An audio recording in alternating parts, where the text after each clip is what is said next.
The Moving Iron Podcast is brought to you by these great sponsors. Are you looking to value your equipment more accurately, target the right buyers and close more deals, reach your ideal customer? Then look no further. Fusable isn't just about ag data, it's about action. Our best-in-class solution empowers you to value your equipment accurately, make informed decisions, and find the perfect prospects. Ignite your dealership's growth at fusable.com/movingiron-podcast. Out in the field, every decision counts. You wouldn't plant without testing your soil, so why would you prospect blind? Introducing EDA, your one-stop shop for ag equipment intel. EDA goes beyond specs and prices. You get deep dive data on every piece of equipment like UCC filings that help track ownership changes and uncover potential sales leads.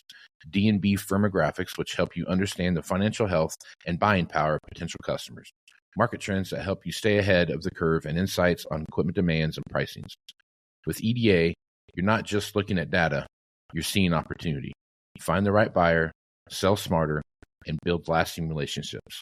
Visit edadata.com for your free demo and unlock the power of knowledge. For over 80 years, Iron Solutions has been your go-to data source for ag dealers, lenders, and manufacturers.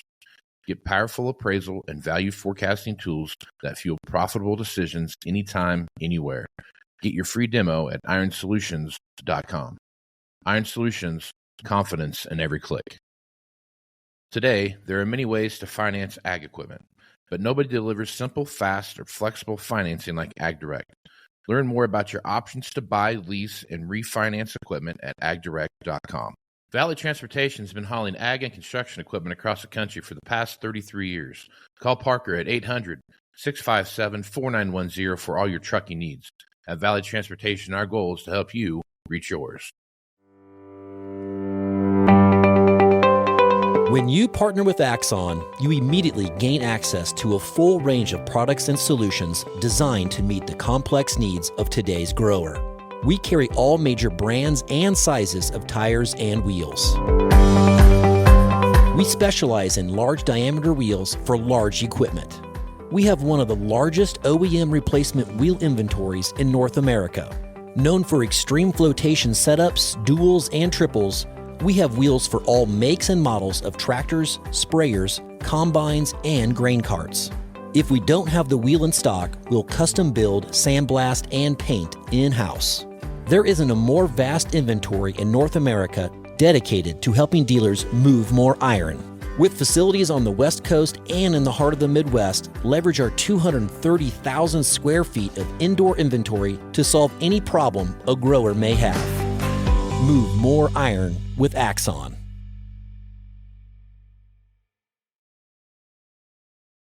Moving iron in the 21st century. Hard-working people working hard for you and me. Moving iron time and time again. Through the years you'll find us here. Moving iron. Hello, and welcome to Moving Iron Podcast. I've got Ben Freidhof here from Ziegler Ag. How you doing, Ben? Good. How you doing, Casey? Good, man. Glad to have you back on the podcast. It's been I've had a cold couple, but 10 days, I guess now, roughly, of just Arctic chill here. So, how things up in your neck of the woods right now? Brisk, rather refreshing. Quite a bit of snow. We missed out on the heavy stuff that went about 2 hours south of us, but parts of Iowa are still digging out pretty hardcore from over the weekend. So. Yeah. So where do you live at? What part of the country? About 40 miles north of Waterloo, Iowa. Kind of. Okay. I guess I'd call it on the line where northeast and north central Iowa kind of meet. So, gotcha. Okay. Yep. All right. Yeah, I know some guys that live in Des Moines. They've had 18 inches of snow or something crazy like that, and yeah, I think there's parts down there where it's north of 2 foot they've had in the last 7 days. So yeah, I went to Milwaukee here on Monday this week, and which is a great place to go in the winter. I don't know if you ever thought about that, but they have I heard it's nice this time of year. Oh, it's beautiful. Yeah. It's same deal where they had all the cold, but they had no snow on the ground. And when I got there, I'm like, man, it must have been snowing here quite a bit. And I talked to the Uber guy bringing me in from the airport, and he's like, "No, this is all from one storm." And it was like, I bet they were +2 feet on the ground. Yeah, it was just amazing how much snow they had, and how powerful this one storm was that came through. I think the day before it started, it was 40 degrees. So it just we went from literally green grass to 2 foot of snow. So I was in Nashville the day before it started snowing, and I saw some pictures of Nashville the other day. I'm like, holy crap, I didn't know it snowed like that in Nashville, but it obviously does. So crazy. Crazy. All right, man. Let's take a look at this. Tell everybody real quick what you do for Ziegler Ag and where your kind of background comes from. General manager of used equipment for Ziegler Ag. So me and my team are responsible for putting all the values on our trade-ins, managing inventory, forecasting, anything that's involved with the used equipment, liquidations, wholesale, that kind of stuff. Background, been with Ziegler be 16 years, 1st of February. Started off in sales, territory sales, direct to the customer, ran a 8 to 14 county territory at some point in my career. Been heavy in used equipment now for about 4 years for Ziegler, and background kind of always been in the machinery business. Actually been an auctioneer since I was 15, so I don't know any different at this point. Yep, I know the cross that you bear there, sir. Yeah. So it's always fun. I love being a used equipment guy. It's always one of my favorite things on the plant to do. It's just You get a little taste of everything, Exactly. Yeah. Exactly. It's never boring. Let's put it that way. Yeah. You get a taste of the whole world, though. You get the sales side, you get the analytical side, you get the what's going to happen tomorrow side of it thing. So it's enjoyable. I love being there. And kind of the best part too is there is no operator's manual. So you're kind of what you make of it, and try to have fun as you go along. So. Yep. That's very true. So, all right, let's jump in here and talk about what's happening in the marketplace. So, coming out 23, going into 24 right now. Look at 2024. A lot of folks out there pretending like this is going to be the end of the world when it comes to the way the economy is going to work out and geopolitical stuff. And I guess if you really just look at the headlines and see what's going on around you, they have a lot of reason to believe that. But if you're looking at all the stuff's happening, I'm taking a look at 24, kind of thinking it's not going to be as bad as what people make it out to be. I think there's going to be some things that happen that will change that along the way. I think there's going to be more on-farm income than what people are thinking there will be, mainly because input costs have come down so dramatically from what they came from, even from 23. And 23 was down just a little bit from 22. So looking at how those things play out. Got a few concerns, start looking at things like, obviously combines are combines, right? I mean, we can beat those, we can beat a dead horse there all day long. But when you're looking at row crop tractors, to me, I see some real issue there. There's the adage in the used equipment business and the equipment business that, you can't be wrong if you have too many tractors, you're still in a better spot than if you have too many combines, and that's obviously that's correct, but we're going to test that, I think, this year when we see what's going on with row crop tractors. So I guess when you look at that marketplace, Ben, what do you see happening in that realm, and what are some of the reactions you're starting to see from customers and sales guys in your area?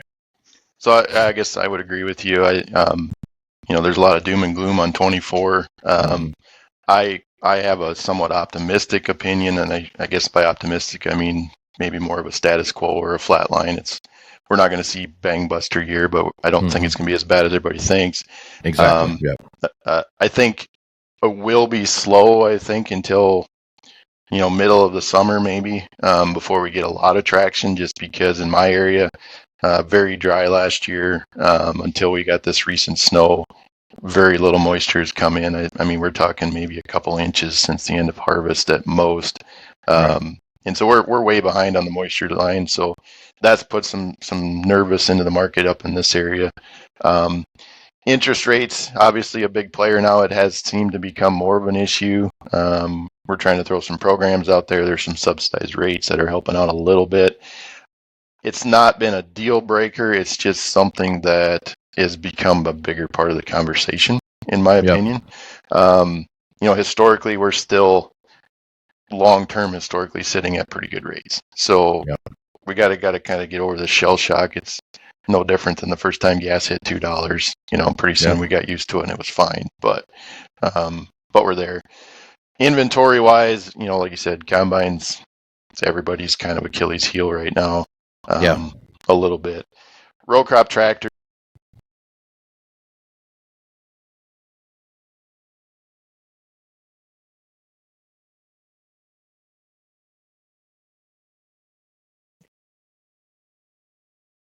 We're starting to see a little bit more issue in that area. We're still sitting pretty good with some of our market on that point. We have a lot of options, new equipment we're bringing to the market, so that we're still trying to catch up a little bit, I think, from a new side. And so we're still seeing some gains there a little bit. But we're gonna have to play in the used market like everybody else. Sure, trades. Yeah. So yeah. Yep. I would see a bigger concern as in what I've kind of seen is more on the dollar number. It seems like that $150,000 and down unit, you can find a home for it. 100%, there's a buyer for that. It's maybe not as big of a leg stretch for the guy. It's that, you hit that 350, 400 mark, and it's you've really limited your buyer at that point. Yep. So, and I've talked about that on here a lot, where we're looking at buyer groups and how they fall in there. You got the 1 to 2-year-old guy, 3-year-old guy, something like that. That 3 to 5, and 6 to 10, and 10 and older. Those buying groups they've shrank, right? Mm-hmm. But they're also locked in that box. Forever used equipment wise, if you're a used equipment buyer, they were bouncing around all over the place. You get the guy that wanted the 1,500 hour to 3,000 hour tractor or something like that, because I'm just going to put it on a mixer or whatever, and I don't need to spend a bunch of money, right? Then you've got but he'll also have a 2-year-old whatever out there with 500 hours on it, and that's a primary tillage tractor, planter tractor, whatever it is. Mm-hmm. And across the fleet of the farm, you just have, if they were a used buyer, you just whatever they had need for, right? Yeah, you sold them what today. You had. Yeah, today it's like this is the box I have to live in. Yeah, for everything, whether we're talking high horsepower 4-wheel drives, big row crops, loader tractors, whatever it is, the box that they're living in, it's pretty much the same box. It's they can get a 5 to 7-year-old tractor all the way across the entire fleet, and that's getting to be more solidified. And I think interest rates are part of that, obviously, but also, I wrote an article for Successful Farming, and in the article I talked about from 2017 to 2023, there was a 50% increase in the overall price of equipment, right? Correct. And there was something like, I think it was like 188% increase in interest rates in that same time frame. So, I mean, to your point, holy crap, what's going on here? Where everyone's getting shell shocked. You see those kind of explosive numbers and growth in the price of equipment, which about between 17 and 23, about 3 of those years, everyone was kind of numb to that, because you didn't really have anything to sell. What you did have to sell, you got a premium for, and then the farmer had the money to do all that, because COVID money and crop prices were good and everything else that were there. So there were so many things that were kind of there. Now we're kind of easing back into what the quote unquote new normal looks like. There's a lot of like, holy crap, what is this, and how are we gonna make this work? Well, and I think even in our roles as dealer professionals, we've gotten a little numb to what the old days were like. Right. And I bring this up from a salesman standpoint. Especially we've had a lot of new people come on board. It's kind of back to where you have to go sell stuff, where before, if you had the widget, it was gone, and price was secondary to the inventory. So I think we're all trying to get used to the new norm a little bit. Right. Yep. Yeah. Yep. So when I'm looking at 24, I kind of feel like we're going to continue to see the deflating of the bubble that we saw, out of COVID, what that looked like. I think as that continues through, my feeling is as you get into third quarter 25, we've leveled off enough to where we know what the quote unquote new normal is going to look like. Mm-hmm. What's your crystal ball telling you as you look through 24 into 25? 24, like I said, I think cautiously optimistic, and I think we'll end up okay. 25, I think there's going to be a lot of what ifs. I mean, obviously we're coming into an election year, and it's going to depend on what's going to happen there, how that affects the economy as far as the ag markets and that kind of thing. Right. Also, obviously, it's been, the foreign markets have been somewhat of a bigger player to, towards China. And how does that figure into this geopolitical arena a little bit? We've sold quite a few combines over there in the last 24 months. Will that continue or will it not?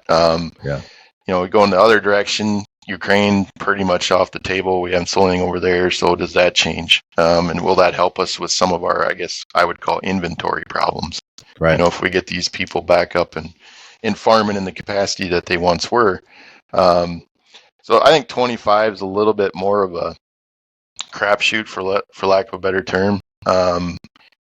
It's going to see what happens with interest rates. Let's see what we get for yields this year. And kind of see how everything just kind of settles in a little bit. And hopefully, we have good partners with our finance operations as well as our OEMs to kind of realize that we're all in this together and we're going to have to make it work. So no, those are all good points. When you're looking at, let's talk about combines for a little bit here. Let's jump over there. Start looking at the combine marketplace again. I think combines are combines. The old adage: if you got one combine, you got too many. If you're in used equipment type of thing. But I mean, all laughing aside here, as you look at the combine marketplace, I think this is probably across the spectrum of equipment.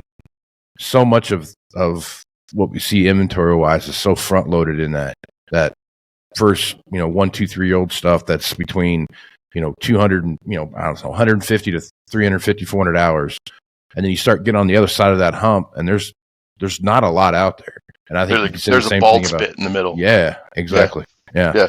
And you say about tractors or anything, when you start looking outside of that 1 to 3 year old stuff, there's just not much there. As you're talking with the folks you're working with on the used equipment side, on the wholesale side, the jockey side, the dealer to dealer side, are people searching for that 750 hour combine that's $225,000, $300,000 combine type deal? Are people searching for that, and are you getting some demand signal for that kind of 5-year-old machine? I'll be honest. I think it's a little lack right now. Okay. I think you have your new buyers, and they're the guys that want to stay current. And then I think we've almost like that bald spot that I mentioned. That next tier down that was in that 7-8 year old machine, I think with price increases and interest and what the new ones have done, that the used maybe hasn't kept in pace with it. And so you're seeing kind of a little bit more shell shock from that B or C buyer by going from a 10-year-old or 8-year-old, which would now probably be a 1,500, 1,800 hour machine, jumping into that 700 or 800 hour machine. And because, like you said, those 80% plus increase in price and 100%, whatever in interest, they haven't paid attention to the market maybe quite as hard. And when you bring out this new one, it's really expensive, or this 3-year-old one that's 800 hours, it's really expensive.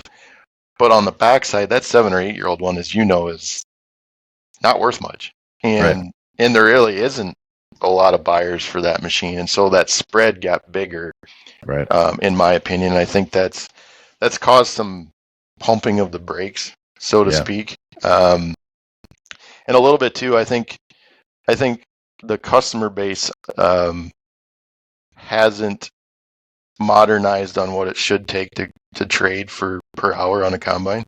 I hear a lot of times, Dad traded for $35,000 a year, $100 an hour, whatever, and it's like, he did, but you were running a 6-row machine and doing 2,000 bushel an hour. Now you're running an 18-row machine doing 7,000 or 6,000 bushel an hour. I would sure hope you're not trading for the same. I mean, that just doesn't make sense. Right. But that's the argument we're still having to have, and that's not realistic. Right. So and I think the other side of that too, when you from the perspective of the percentages have stayed the same, right? If you look at from a 1-year-old machine, the new to 1-year-old machine, where those percentages lie, whether it's 15, 25%, whatever it is that $35,000 represented. If you think about it, if $35,000 on a $200,000 machine, that's 15% roughly, give or take. Rough math in my head. Today, if you do the same 15% on a $700,000 machine, it's not $35,000, right? It's $120,000, right? Yeah. So, watch your cake and eat it too, though, right? That's right. Yeah. So, I mean, percentages have stayed the same. It's just numbers have gotten bigger. And I think that's and I know from an operational standpoint, when you start looking at some of the operations that are out there, they've gone from like the days of I buy new combines and I buy used tractors, or I buy a new combine and every 5 years I buy a new tractor type of deal. Those days are kind of done. They're really either you're buying new or you're buying used, and it's just because of, and there's a lot of it's just the pricing structures that we see right now. I mean, it's just not, the numbers just aren't there, unfortunately, to do because I had this argument all the time with guys. If you can buy a $700,000 brand new combine, 4-wheel drive, whatever it is that you're buying, spray or whatever, and the used one's priced at $650. If you can afford $700,000, or if you can afford $650, you can afford $700,000. You know what I mean? Absolutely. And I think that's a conversation that is like, how far back do you go? And as I look through 24 right now, I think there's a resetting of that staple of what that looks like, kind of what we saw in, like 14, 14, 15, 16, we kind of reset kind of what that looks like. And it's to the point now where's the second buyer come in and what price are they going to buy at? Yep. And start making those, like, how do you chip away at that model to get down to that, to where the third guy is going to be at? And you look at it from the new side and how we get our used inventory. We saw 5, 10, 20% price increases every year, every 6 months. The used equipment plays to a different rule set than what the new does. The new was doing that because A, they probably could, B, they couldn't get supplies to make them, so let's make them more expensive because we're selling less of them. That's great. There was this assumption that used followed dollar for dollar, and in my opinion, it doesn't even come close. Yeah. And so it plays more by the supply and demand rule, and a lot of emotions really in the ag world. And I find more often than not on a combine, like I said, that AB or that BC buyer, you just have to put a 5 in front of a used combine, and they're like, whoa, 500. No, right? You don't even have to go and look at the details or what it is. It's just like, 5? No, you can't have a 5 in front of it, And so you've got that emotional part. And to be quite honest, they don't have to, because let's look at the inventories right now. I mean, you go on any major website and see how many Class 8 combines of any color are out there for sale. There's a lot. And you're becoming a commodity product at that point, and it's just how do you sell that price? You can sell on your service, you can sell on your name somewhat. At the end of the day, and I think the buyer's getting more used to that, saying, I don't have a problem going to the East Coast to buy XYZ. I'll bring it back. You guys will service it. It's fine. Right. And I think the industry's gotten more comfortable with that too. So yeah, I think so too. And when you look at how the overarching perspective of how those like what you just talked about, those dynamics play into it, is that as you look at the marketplace now on the used side, I compare it to a bushel of corn, soybeans, a cow, whatever. It's a commodity, and it's what someone's willing to pay for it that day, because used equipment doesn't have the luxury of an OEM pricing structure, right? It's we did this, we did that, we priced it this way. Either we were able to sell it or we're not, and if we can't sell it, then we have to lower the price. If we don't lower the price, then we got to take it to auction. I mean, it's just there's so many more dynamics that play into how used equipment functions in the marketplace and how used equipment is priced in the marketplace dramatically. I mean, the new kind of sets the here's what top end looks like, and then we're kind of guessing where that structures, where those notches are underneath. And I think there's a dartboard somewhere in the OEM office going, I think we should sell them for. Yeah, exactly. Yeah. So I think as you look across that spectrum, the more move into this, what the quote unquote new normal looks like. I talked about this the other day with a guy on here where we were talking about, 17, 18, and 19 were pretty easy years to be in the as a used equipment manager, because there wasn't a big fluctuation in price. Everything had kind of cooled off. There were still auctions going on and those kind of things, but it was a very even keeled thing. There wasn't a lot going on as far as commodity prices jumping up and jumping down, and there wasn't a bunch of volatility like we see right now. There wasn't a bunch of geopolitical stuff going on around the world. It was kind of boring. Yeah, it was. I mean, really. Yeah. So now we're looking at that, and I kind of think that 25, 26, 27 is going to give us that, unless something. I mean, all that being said, China invades Taiwan, and something Iran goes and stirs it up with Israel even more than what they're doing now. I mean, all those things have a huge impact on what's going to happen in the marketplace, right? So it's hard to say that, but it kind of feels like we've kind of hit this crescendo of crazy things happening in the world, and so we've got to be on the backside of this sooner or later. And it feels like 25, 26, hopefully, knock on wood, we're kind of back to some level of what the new normal is, good or bad. I 100% agree. It's just going to be at what level, where does the slide stop and we coast on out for a little ways. Yeah, I agree. Absolutely. Yep. I've been talking a little bit about your rebuild program. I've always thought that was a good idea. So talk a little bit about your theory behind that and what you're doing there. Yeah, so we are working on a rebuild program. Actually, I shouldn't say we're working on it. We've done, I think it's 7 or 6. I can't remember. I'd have to go back and count. Just finished another one, hoping to actually, anybody out there listening, hoping to have it at the Des Moines Farm Power Show here in, was it 2 weeks, I think. So we're hoping to have it in there. And essentially it is what it sounds like. It's bringing in our legacy machines, which for us is our MT800 Bs and Cs mostly, which would be a 2004 or 5 vintage up through about a 2014. Pre-emission C18 cat engine, 16-speed cat power shift transmission, and we're rebuilding them to brand new. So the one I just finished had in excess of, I think, 16-some thousand hours on it. Brought it in here. We stripped them down to the frame, and we basically start over. So they're complete full rebuilds, tip to tail, new reman engine with all the updates, new transmission with all the updates, same with the differential. Cabs are completely gone through. You open the door on this 2006 865B, it smells like a new one. So it is hard to tell, and I can't really explain it in words because even I'm shocked at how cool they are when we get them done. I mean, it's like going to a muscle car show for a used equipment guy.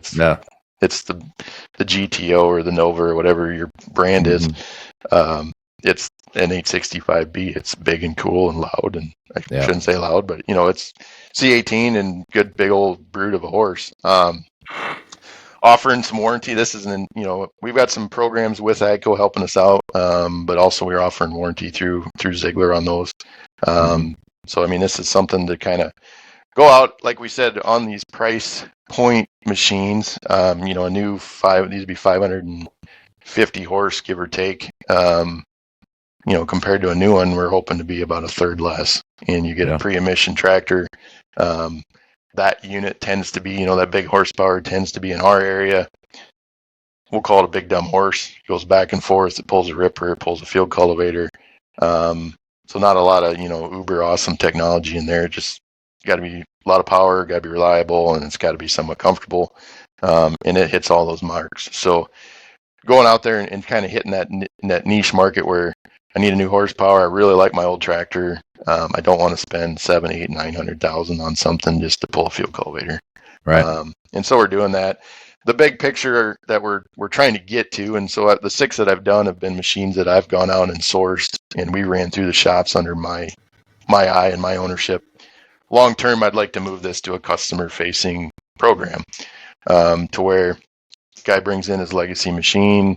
Getting 7,000, 8,000, 9,000 hours on it, still likes it, still wants to keep that unit around, but wants to put some confidence back into it. So making this a customer-facing program where they can pick and choose what they want to do. I want to go through the engine and powertrain, but I put belts on it 3 years ago. We're going to run what we got. Or the cab's good enough. I don't need a new cab. I just want to bulletproof the powertrain. And we'll do that on a tiered level. And we'll offer the similar kind of warranties and that kind of thing on the powertrain, as long as they're repaired to a certain level. So, been pretty exciting. We haven't done a ton of advertising on it. Just, I'll be 100% honest. We're still trying to figure out throughput and time and all that kind of stuff. And, some of the weird things we found, like probably shock you to tell you that it takes more money and time to redo a cab than it does a C18 engine. There's a lot of little pieces in there. Yeah, a lot of little things in there. Yeah, you start pulling covers off and whoa, what's in there, But so we're still trying to find, that timeline and kind of streamline the process.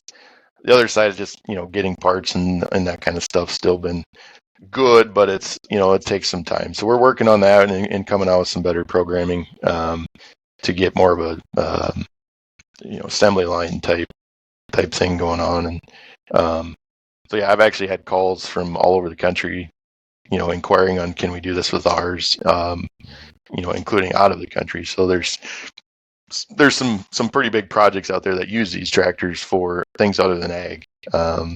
That they're really, really interested in keeping them because of, the application they're in, cold weather, whatever, they work. And so why change what doesn't, isn't broke.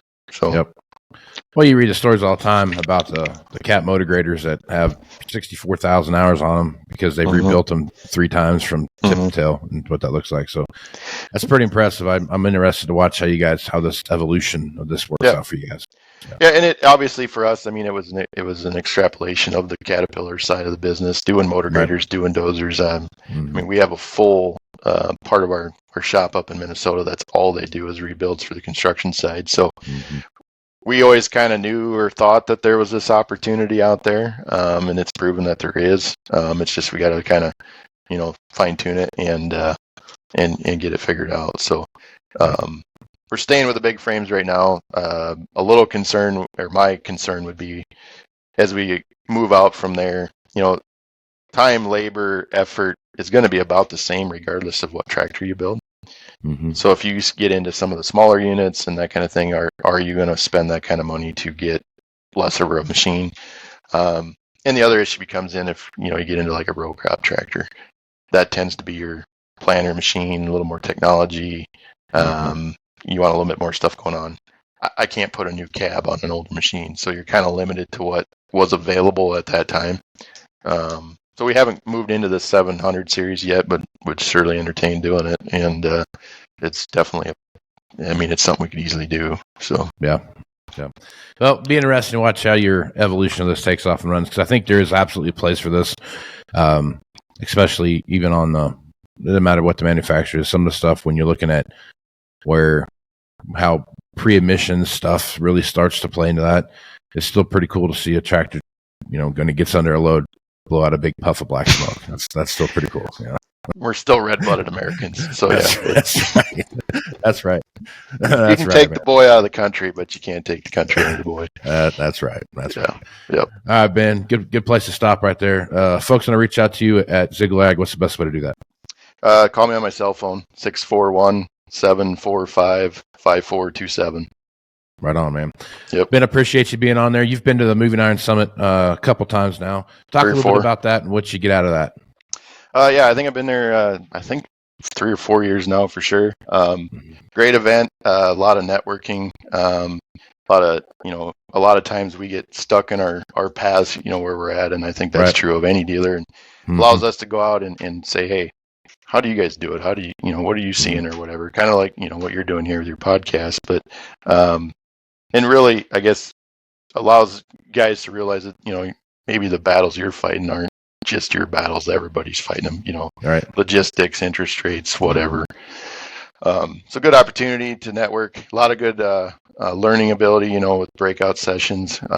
The speakers, Sean Hackett always coming in and giving his spiel has been very enjoyable and knowledgeable over the years. And some of the other speakers you bring in there, it's been a very good learning experience, and I would recommend it to anybody, to be honest. Right on, man. Yeah, I enjoy having everyone come there. I mean, I'm running around with a chicken with a head cut off scenario most of the time when I'm there, but it's always good to see you guys, and it's good to catch up and talk about what's going on. So, man, I appreciate you, man. Appreciate you being on the podcast. Thank you. Appreciate you coming. So, you bet. We'll catch you next time, man.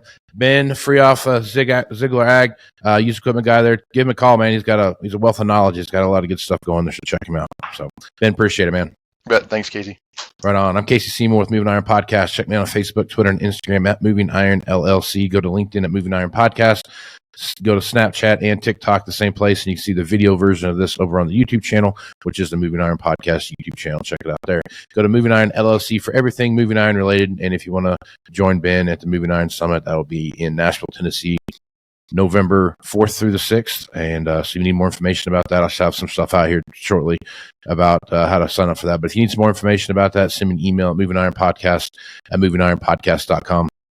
If you have a question for any guest or anything that's out here, you can also send me an email at movingironpodcast@movingironpodcast.com, and I can get you there.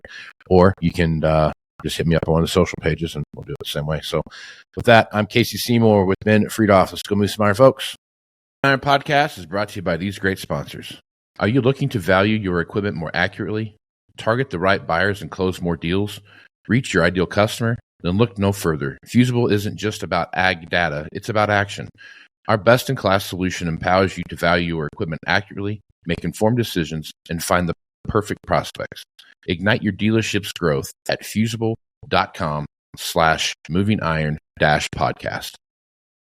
Out in the field, every decision counts. You wouldn't plant without testing your soil, so why would you prospect blind? Introducing EDA, your one-stop shop for ag equipment intel.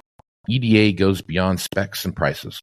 You get deep dive data on every piece of equipment like UCC filings that help track ownership changes and uncover potential sales leads. D&B firmographics, which help you understand the financial health and buying power of potential customers. Market trends that help you stay ahead of the curve, and insights on equipment demands and pricings. With EDA, you're not just looking at data, you're seeing opportunity. Find the right buyer, sell smarter, and build lasting relationships. Visit edadata.com for your free demo and unlock the power of knowledge. For over 80 years, Iron Solutions has been your go-to data source for ag dealers, lenders, and manufacturers. Get powerful appraisal and value forecasting tools that fuel profitable decisions anytime, anywhere. Get your free demo at ironsolutions.com. Iron Solutions, confidence in every click. Today, there are many ways to finance ag equipment, but nobody delivers simple, fast, or flexible financing like AgDirect. Learn more about your options to buy, lease, and refinance equipment at agdirect.com. Valley Transportation has been hauling ag and construction equipment across the country for the past 33 years. Call Parker at 800-657-4910 for all your trucking needs. At Valley Transportation, our goal is to help you reach yours. This podcast is proudly provided by Axon, helping dealers move more iron for the past 100 years. Find out more at axontire.com. Move more iron with Axon. Moving iron in the 21st century. Hard-working people working hard for you and me. Moving iron time and time again. Through the years you'll find us here. Moving iron.